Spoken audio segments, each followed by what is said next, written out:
Makulit pero may puso, handang makinig sa mga kwento mo. Alam mo, feeling ko kailangan mo na siyang iwan kasi it doesn't make sense.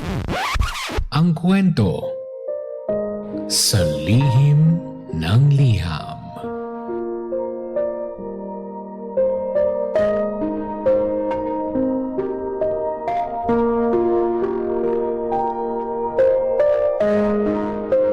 Mahal kong Lindsay.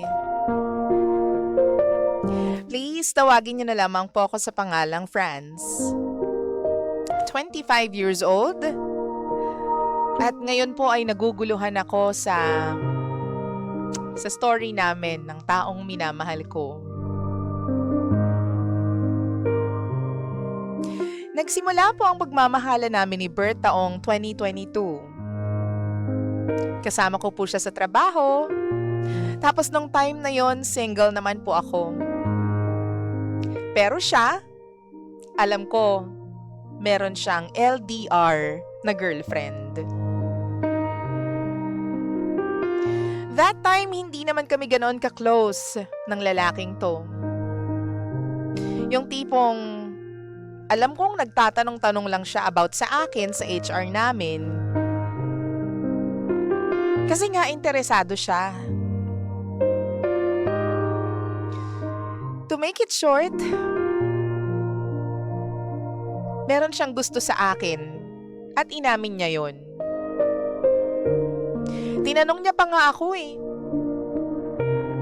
Sabi niya sa akin, Franz, bakit ba hindi pa ikaw ang una kong nakilala? So sabi ko sa kanya, kung ano man yung nararamdaman mo, kalimutan mo na yan, itigil mo na yan dahil may girlfriend ka sa ibang bansa.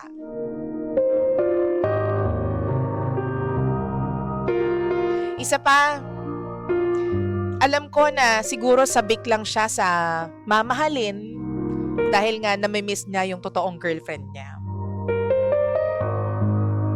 Pero habang tumatagal, DJ Lindsay, consistent pa rin siya sa pangingialam sa buhay ko. To the point na sinusundan niya ako sa pag-uwi. Nalaman niya na rin yung bahay ko, tas minsan, nakikita kong nandun lang siya sa labas.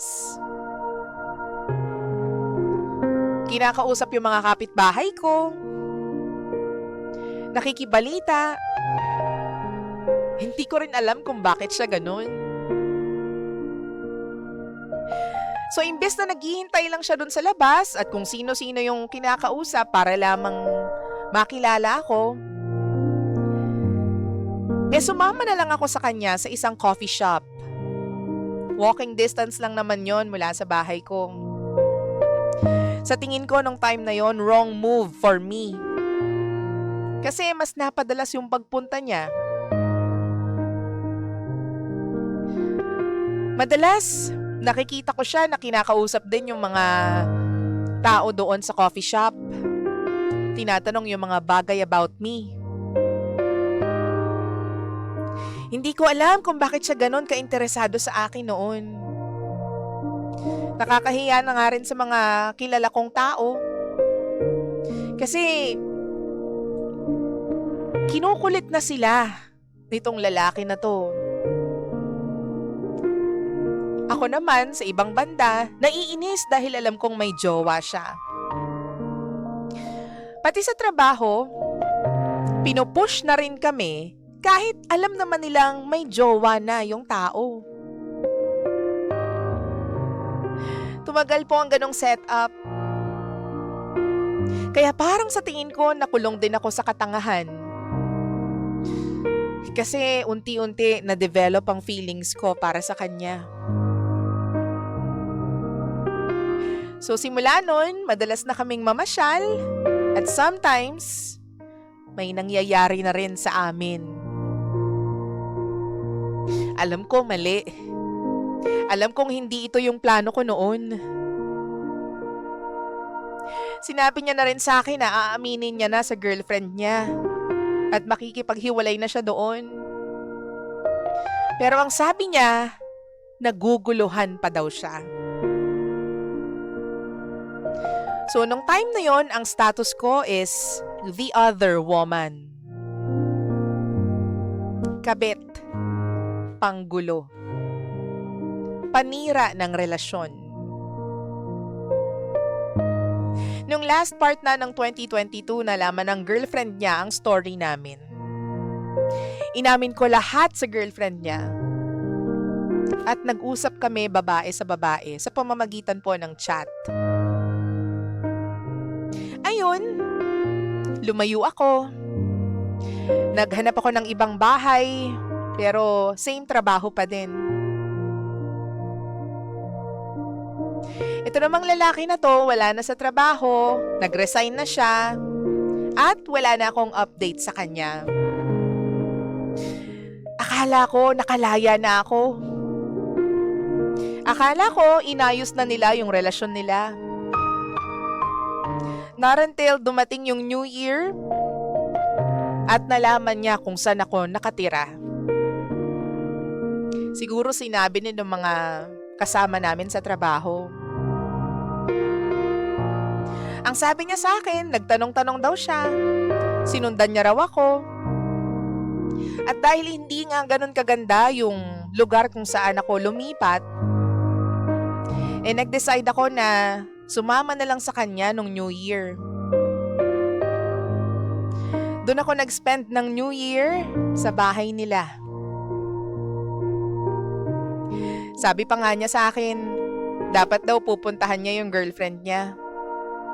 Pero mas nangibabaw daw yung pagmamahal niya sa akin. Mas naisip niya raw ako kumpara doon sa totoong girlfriend niya. Ang sabi pa niya sa akin, DJ Lindsay, wala na daw sila officially. At mas pinili niya raw ako. So ang sabi ko, hindi. Kailangan natin ng space. Early 2023, 3 buwan. Sabi ko sa kanya, kailangan natin magkalayo. Kailangan mong malaman kung sino talaga ang nandyan sa puso mo. Tingnan mo kung sino yung mas mamimiss mo. Pumayag siya. Sabi niya, mag-ex na raw sila. Ako naman, nag-start akong mag-move on. At hindi na rin ako nakipag-usap sa lalaking to. Pero DJ Lindsay, ang sabi sa akin ng mga katrabaho ko, nakikita pa rin nila yung mga post. At ang sabi, magkasama daw silang dalawa. Siyempre nasaktan ako noon. Kasi akala ko, kahit papano, mas mamimiss niya ako. Yun pala, nagkaayos pa rin sila.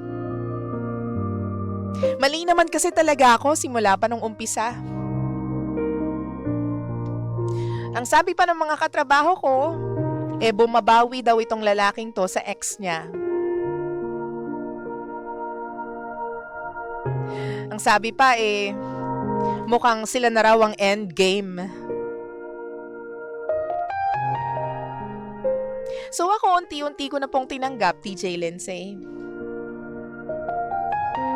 Pero ang hindi ko malaman, 2 weeks ago, DJ Lindsay, bigla siyang nagpakita sa harap ng bahay ko. May daladalang bulaklak. Tapos, inaaya niya akong manood ulit ng sine. Yung horror daw. Kasi alam niya na yun ang gusto ko. Bakit nandyan na naman siya? Ang alam ko, hindi niya naman ako pinili.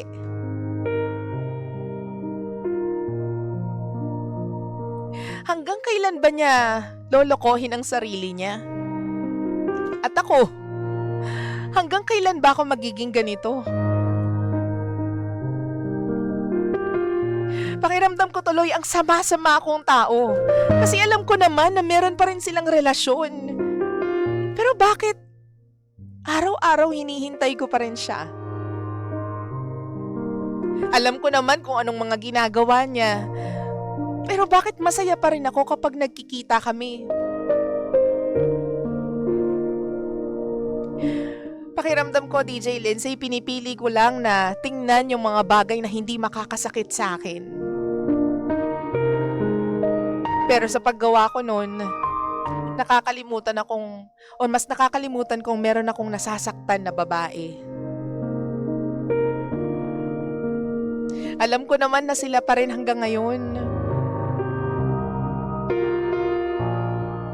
Alam ko rin na may nangyayari pa rin sa kanila hanggang ngayon.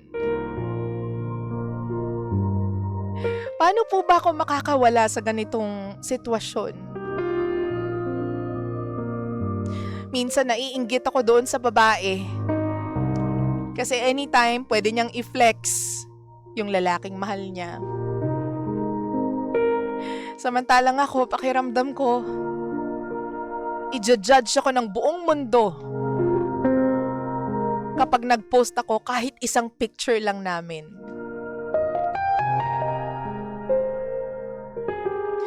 Hindi ko ma-explain itong halong-halong emotions ko.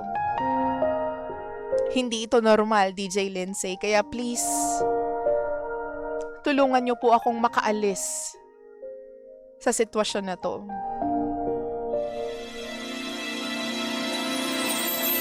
Hindi ko na po